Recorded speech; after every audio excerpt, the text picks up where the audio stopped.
Hey guys, Desnard here. A little out of breath. We're using the exercise trail here. We're at Ponce Preserve. About to walk our way up to the top of the Green Mound, as it's called, Native American Mound here in Ponce Preserve. Pretty much right along the beach. But today, I'm re-recording a video about my first LSD visions that I had. Because I was recording it last week and it stopped halfway through because the phone overheated, and the second part of the video it lost the audio, I guess because the phone was overheated. So here we are trying to re-record it, and let's go up to the top of the mound here. So my first LSD trip, or it was actually LSD, was in 2006 at Bonnaroo. And I don't recommend going to a festival and doing stuff like that unless you're attuned to the substances you're trying. It was quite chaotic. But it was my first time. I was really excited with the friends I was with. And so I remember we found some there pretty quickly, and I took 2 hits. And then we met this girl and her friend who were camping right next to us, and we kind of became friends with them. And we hung out in their tent and let the tabs hit us. I love this area. Which about 45 minutes for me, I think. I think we smoked some weed, relaxed in the tent, and then I realized God loves this place too. We go up there and we can see the ocean from there, but I'm just gonna sit and relax, talk to you guys. But I was in the tent and started to realize my perception was changing, and it was a lot different than what I was expecting. I don't know what I was expecting. When I look back at those days, I thought, acid would be something similar to weed. You just got even higher. And for me, at least, that is not the case. Not the case at all. So I'm not really going to talk about much of the experience or the visuals that I was experiencing. I just want to tell you about the peak and the hallucinations or the visions that I had, which completely changed the reality around me. So at some point we did some walking around, and I freaked out and tried to call my friends, but before that I had met a police officer on a horse and tried to turn myself in for having weed and stuff. I thought the whole thing was a big scam and I didn't want to get in trouble. The whole festival, it felt really weird. The cop on the horse laughed at me, so I went in the porta-john, threw away my weed and my bowl. And then outside the porta-john, I threw away my keys and my wallet, but I kept my phone. And eventually, not long after that, my friends called me back. And, when I picked up the phone, it was my mom. And my mom was screaming. She said, "Michael!" She was really worried about me, trying to get a hold of me. And I was like, "Mom?" And as soon as I said that, the phone line did this matrix garbly changing, and my mom suddenly transformed into that friend, the girl that I had just met, and she was calling my phone, and it was like I got transported, or the wires got crossed and hacked or something. And yeah, it was really, really weird. But they soon found me, realized I threw away my keys and my wallet, and found out what trash can it was, got them back. And then we went back to the campsite because they realized I was just freaking the flip out. I was just gone. Once we got to the campsite, I had a little fit, and I started trying to throw the tents out, trying to flip tents, kind of like Jesus was flipping tables, I guess. I was going crazy. I was trying to kill myself. like by holding my breath, because I had realized that life isn't what I thought it was, and I felt like I had been lied to and shouldn't have been lied to. So I was like trying to hold my breath and die, and my friends were like, no, no, no, like trying to keep me alive. And yeah, it was really crazy. And then they calmed me down and laid me down under the canopy that we had.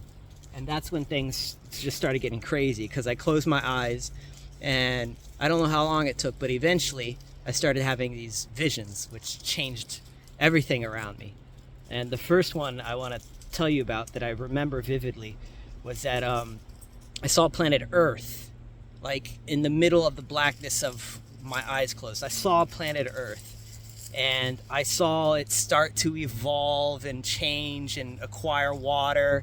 And then I saw life on that planet, because I saw the Earth, and then I saw like this little picture above it where I could see like snippets of what was happening on the planet. It was really weird.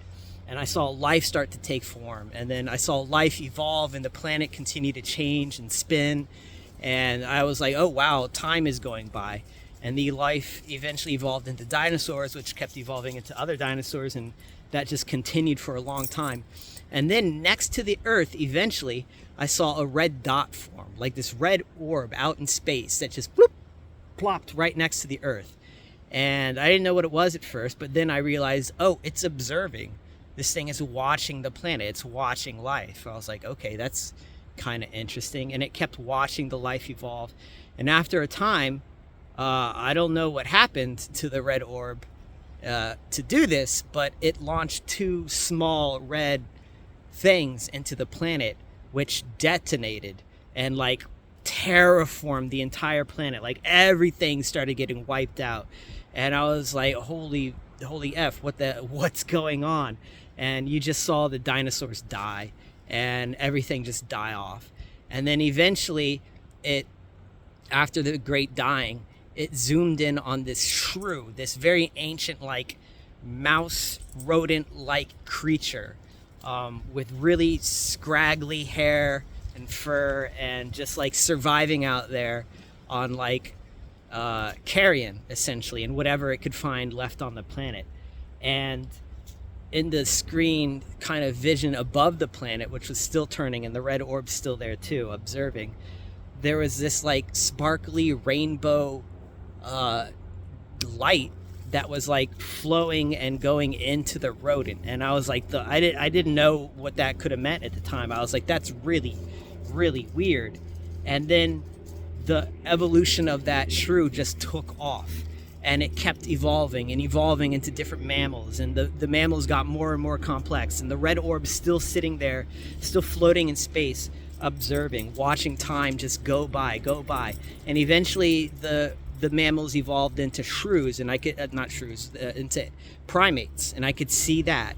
And then eventually the primates started evolving into our ancestors, like before Homo sapiens. And then it got to Homo sapiens, like the primitive Homo sapiens, and the red orb just left. It blipped away at that point, like, all right, my work's done, wiped its hands of the situation and left. Like it spent probably hundreds of millions of years just observing the Earth, and left once it observed that Homo sapiens were on the planet. That is what I took away from this. And I saw this as clear as a movie theater. Like it was so vivid in my closed eyes, and there weren't like waves and LSD like visuals going on around it. It was like a freaking movie showing me what happened.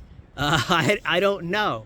I'm convinced that it did happen, but I don't go around telling you, oh, we are visited by aliens. But, I think something wiped out the dinosaurs, and we assume it was an asteroid. But, according to this vision I had, not so much. And that was just crazy. And eventually that whole kind of vision faded. I remember like getting really scared or something, and like having like jaw clenching, and I clenched my jaw so much that I heard like a shatter, like I felt my teeth shatter, and I awoke really scared from this vision that I had. And I was back at Bonnaroo, tripping like visuals at that point, because I opened my eyes, but my teeth were fine. Like, so I had no idea what happened. And I felt really, really, inebriated, to say the least. And at some point, not too far from that, I drifted off into this other hallucination, this other vision. Things felt really heavy at first, and my eyes were closed at first. And I was just like, it's so heavy. Why is it heavy? What is going on? And I opened my eyes, and my friends are still there, but the scenery has changed. They're not sitting in their camp chairs. We're all sitting in this capsule, this like spaceship-like capsule. And they're all kind of huddled, and everyone's kind of crying and sad, or like maybe praying. I'm not entirely sure, but like we were all very solemn and really upset. And I didn't understand why, because I had just come to in this reality. And I'm like, what's going on? Why is it so heavy? Why is everyone so sad? And I see this porthole with a viewing glass.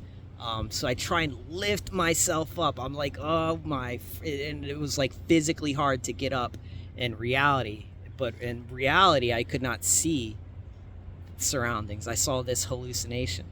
And I looked out the port window, and what I saw, like to the left and behind us, was this huge rainbow like light stream coming from like a black hole, like a singularity, and its accretion disk around it was like this rainbow streaming color. And I was just like awe-stricken. And then I realized there was this like mothership type spaceship that was being pulled into it. Like there was no escape for this ship. It was getting crushed and spaghettified and just like being destroyed. And then I suddenly realized, we came from that. Like, this is an escape pod. We're trying to get away from this. And everyone's just sad and praying that we get through this scenario. And I suddenly realized that's why we're all sad. That's why we're all crying. And then I take note of the capsule that we're in, and it's like struggling. It's like barely moving away from this black hole. And it was just terrifying. Like, that's kind of how the vision ended, like with us struggling to get away from the singularity. And I believe we were, but it was the spaceship was fighting for our lives at that point, trying to get away from this, and there were others around too. It was pretty tragic and sad. And then one of the final like visions and hallucinations that I had from this experience, like that wasn't just visuals. After that black hole encounter, I woke up laying down on the ground at the festival, and things were pretty normal. It was like I was at Bonnaroo, and everyone seemed still solemn. There were some people that I could feel were like content, and I didn't understand why, because at Bonnaroo everyone's kind of like really cheerful and happy and like a lot of energy, but the energy was muted. And I looked up into the sky, and it wasn't the sun that I saw. It was like an asteroid. It was a comet. It was obviously coming for Earth and getting visually closer, slowly, but it was getting closer. And I realized, we're at a gathering so that we can come together before the end comes. And my friends around me kind of concurred. And that vision didn't last very long, but it was very profound. It was like this is how we're gathering so that we can have one last like communal like bonding before this comes and takes us and sweeps us away. And yeah, it was just really powerful, really moving. And it's similar to the black hole experience, where everyone was kind of solemn, everyone was kind of mutedly sad, and also similar in like a world was ending, and who knows what was gonna come after that. But the first vision I had, where it showed me planet Earth, that one was very intense, very vivid, stuck with me to this day very much so. So did the black hole one. I can remember what that one looks like too. The comet one wasn't as impactful, but the first two visions, especially seeing a red orb next to Earth wipe out life there and wait for humans to come, that always struck me as possibly actually happening, and LSD was communicating something to me. And I try and tell people about this a lot that I encounter. If something like that comes up, I'm like, oh, well, I saw this on an LSD experience. And usually people tell me I've never seen shit like that. And I'm like, oh, I actually see visions like that quite often, where it's not just wavy visuals or distortions or time dilation distortions. I get that very easily, like on a half a hit. But I can get these types of deep visions on similar. I've seen flows of magma underneath the planet, just flowing and like in my head. I've seen my ceiling fan turn into a galaxy. Like it was literally a galaxy. There was the center of the galaxy. It had spiral arms. It kept doing pressure waves. It was changing. It was proactive and reactive. There were like streamer stars running through it, which are like, I didn't know what they were at the time. I was like, those can't be comets. Galaxies don't have comets that run through them. And then later in life, a couple years later, I learned about hypervelocity stars, which are stars that stream through a galaxy faster than the galaxy can recapture them. And sometimes they're massive stars, and they glow very brightly. I realized, oh, that's what that was. And it wasn't a short little hallucination or vision. It was like long lasting. I stared at that thing for about 30 minutes in my room and just watched my ceiling fan be a galaxy. And yeah, so kind of a sensitive person when it comes to LSD and the visuals that it gives me. But those were the most impactful that I kind of had. I also had a visual when I took it on COVID, like right when COVID happened. I took some LSD. I think that was near the last time I ever took it. And it gave me this vision of like people at a festival or something holding up a new type of flag, like this flag. And it told me, this virus is for you guys. This virus is to help free you because we're running out of time. And the greater I, God, I don't know, that this planet was running out of options to help free us for ourselves. And it was showing me like a future where we're not fighting each other. We've banded together to help each other share resources and get by and stop this greed war that we've been enslaved into, this resource war that we're trapped in. And it was trying to use COVID as a natural means to do that. And that blew my mind because there was a lot of rumors that it was China or, so many different rumors of what started and caused COVID. But in all reality, if you believe in like a creator force or, a one being or an ultimate power, or at least that there is types of entities that can have that power, something might have put things in place to have that happen. And yeah, it kind of startled the crap out of me because I didn't know what to do with it. I don't know what to do with it. And many years before that, I had a vision where that same force had come to me and told me I am God. Like I am God, and I need to stop refusing that belief, embrace it, and find like-minded people, gather them together, and create change. And I asked it, how do I do that? How do I do that? And it said, that's not my problem. That's not my job. And I thought that was hilarious, but also daunting to understand that you're a powerful being and so are others, but to have no idea how to actually put that into meaningful action And I still don't necessarily know how. I would love to gather like-minded people and make change on this planet, but not entirely sure how to do that without being co-opted by all the powers that be on this planet. It seems daunting. But I'm not dead yet. There's still an opportunity to believe in myself and believe in others and believe that we can make change.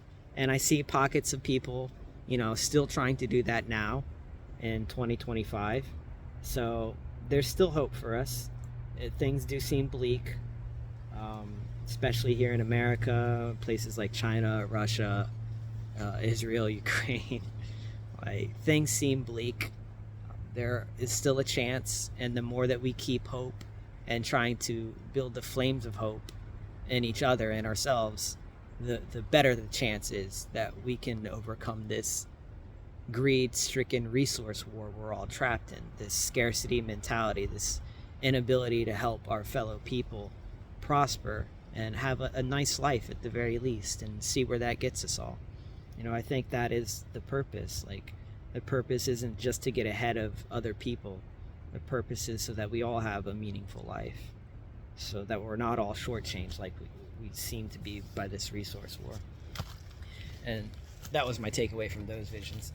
I'd have to think about the other ones that I've had. I haven't done LSD like a bazillion times. It's always so powerful for me. I don't react like other people. I can't just do it to have fun. That's why I've tried to take it many times, but it never turns out to be fun. In that sense, it turns out to be like these powerful messages or pure mania and paranoia that teach me a lesson, and it never turns out to really be fun. So I don't really try to abuse it. The last time I took it, something possessed my body, literally possessed my body, and forced me to say, while I was trying to not say anything, I was trying to stop the possession, it forced me to say, what I'm doing has cosmic consequences I do not understand. And after I finished saying that, it released me and I fell to my knees because I had control over my body again.